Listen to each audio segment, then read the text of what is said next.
ਚਾਹ ਚੂ ਜੀ ਪੀ ਕੇ ਅੱਖ ਉੱਖ ਜਦ ਖੋਲੀ ਮੈਂ, ਪਤਾ ਹੀ ਨਾ ਲੱਗਿਆ ਸਵੇਰ ਕਦ ਹੋ ਗਈ।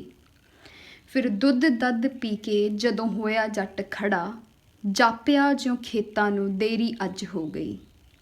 ਸਿਰ ਸੁਰ ਖੁਰਕ ਮਾਰੀ ਜਦ ਛਾਲ ਮੰਜੇ ਤੋਂ, ਸਮਝ ਹੀ ਨਾ ਪਈ ਕਿ ਹਿੰਮਤ ਢੇਰੀ ਕਦੋਂ ਹੋ ਗਈ। ਰੱਬ ਦਾ ਨਾ ਲੈ ਜਦ ਮਾਰਿਆ ਮੜਾਸਾ, ਬਲਦ ਦੀ ਟੱਲੀ ਟੁੱਲੀ ਦੀ ਖੜਕਾਹਟ ਹੀ ਬੰਦ ਹੋ ਗਈ। ਪੱਤੇ ਲਈ ਵੰਗਾਰਿਆ ਜਦ ਜੱਟੀ ਆਪਣੀ ਨੂੰ, ਪਤਾ ਲੱਗਾ ਰੋਟੀ ਰਾਟੀ ਤਾਂ ਕਦੋਂ ਦੀ ਬੰਦ ਹੋ ਗਈ। ਫਿਰ ਜਦ ਆਵਾਜ਼ ਮੈਂ ਮਾਰੀ ਧੀ ਲਾਡਲੀ ਨੂੰ, ਸੁਣਨ 'ਚ ਆਇਆ ਖੇਡ ਖੂਡ ਕੇ ਉਹ ਵੀ ਥੱਕ ਸੌਂ ਗਈ। ਹਾਰ ਕੇ ਮੈਂ ਹਾਕ ਮਾਰੀ ਪੁੱਤਰ ਮਿੱਠੜੇ ਮੇਵੇ ਨੂੰ, ਤਾਂ ਕਹਿੰਦਾ ਸਕੂਲ ਦਾ ਕੰਮ ਕਰਕੇ ਪਿਤਾ ਜੀ ਮੇਰੀ ਵੀ ਬੱਸ ਹੋ ਗਈ। ਬਿਨ ਕਹੇ ਬੁੱਢੜੀ ਮਾਈ ਉੱਠ ਖੜੀ ਮੰਜੇ ਤੋਂ, ਤੇ ਕਹਿੰਦੀ ਪੁੱਤ ਮੇਰਾ ਭੁੱਖਾ ਜਾਵੇ ਇਹ ਕੈਸੀ ਹੱਦ ਹੋ ਗਈ। ਰੋਟੀ ਰੂਟੀ ਪਕਾ ਜਦ ਆਣ ਬੈਠੀ ਨਾਲ ਮੇਰੇ, ਬੁਰਕੀ ਬਰਕੀ ਤੋੜ ਮੇਰੇ ਮੂੰਹ ਵਿੱਚ ਪਾ ਗਈ।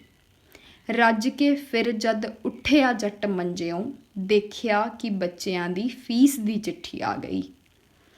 ਪਰਸੋਂ ਹੀ ਜੋ ਰੱਖੇ ਸਨ ਘਰੇ ਪੈਸੇ ਲਿਆ ਕੇ, ਜਾਣਿਆ ਕਿ ਬੇਬੇ ਦੀ ਨੂੰਹ ਦੇ ਸੂਟਾਂ ਦੀ ਸਵਾਈ ਖਾ ਗਈ।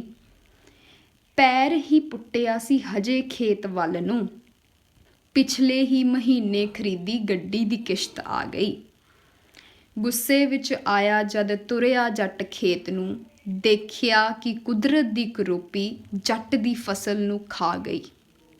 ਸਹਿਮ ਸੂਮ ਕੇ ਜੱਟ ਜਦੋਂ ਪਰਤਿਆ ਵਾਪਸ ਘਰ ਨੂੰ, ਸੁਰਤ ਸਰਤ ਹੀ ਨਾ ਰਹੀ ਕਿ ਇਹ ਕਿਹੀ ਰੁੱਤ ਆ ਗਈ।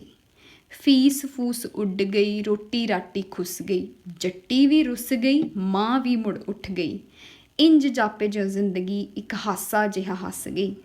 ਲੱਭਦਾ ਰਹਿੰਦਾ ਸਾਂ ਜਿਸ ਨੂੰ ਮੈਂ ਵਿਸ਼ਾਲ ਸੜਕਾਂ 'ਤੇ, ਉਹ ਊਂਗ ਆਂਗ ਤਾਂ ਕਿਧਰੇ ਵਿਚਾਰੀ ਪਤਲੀ ਗਲੀ 'ਚੋਂ ਨੱਸ ਗਈ।